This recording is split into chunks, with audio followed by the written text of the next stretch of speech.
are we today? Today is the third story in the series of Mann Ki Shakti. Before I begin the story, I just want to check whether all of you sat straight and breathed easy.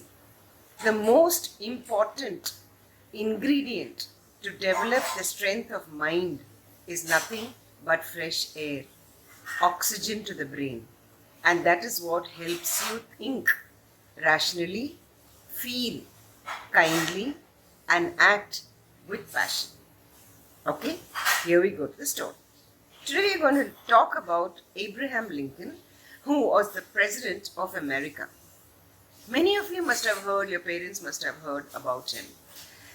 He was a person who had a very, very difficult childhood. When he was a young boy, he lost his mother. His father was very, very poor, and they used to go from one place to another place in search of food and job. Nothing deterred Abraham Lincoln at all. Every time he would jump and be ready to take his father and say, "Papa, I'm going to do it." He never felt poverty was something that he needed to be afraid of. They had not a single meal to eat. There were many days when they would wait for leftovers to be given to them. He was a very, very intelligent boy, but he could not go to school. When he became president, he would always say, "Oh, I went to school a little here and a little there," because he never had time to go to school. This did not deter Abraham Lincoln. He was strong in his mind. It didn't matter. Somehow he learned to read by himself.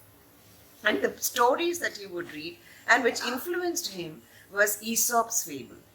And there was this one story which really made him think, and he followed it all his life. He would always refer to Aesop's fables in his presidential addresses. As a child, he built his strength of mind. He said, "If I don't have bread to eat, I will eat something else. If I don't have a ground to sow my seeds in, I will do carpentry. If I don't have wood to work with carpentry, I will do masonry." He learned to do one after another. He never crumbled within, children. He never crumbled within. And the story that he really loved, was about the Androcles and the lion. Androcles was a slave in yesteryears, and he was thrown into the forest for some reason. He was wandering aimlessly, and that time he heard the growl of a lion who was in pain. He picked up the courage and walked up close to the lion and saw that the lion had a big nail on his paw. So he slowly pulled out the nail and released the lion of the pain, and he walked away. He was a slave, and in those days in Rome, they used to enjoy allowing these boys thrown as a prey to the lion. So he was caught and he was thrown in the Colosseum, and he was waiting to be eaten by a ferocious lion.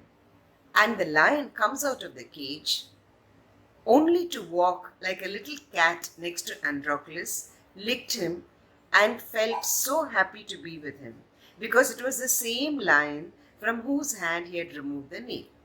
This was a story which impressed Lincoln a lot, because he felt gratitude is something very important. We need to be grateful and thankful to all those who helped us in more ways than one.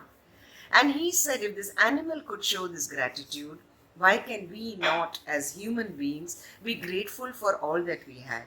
What helped him through his childhood was his gratitude, his feeling of, if I don't have this, I have this. If I don't have this, I have this. To count what you have and not worry about what you don't have is what made Abraham Lincoln succeed. Thank you.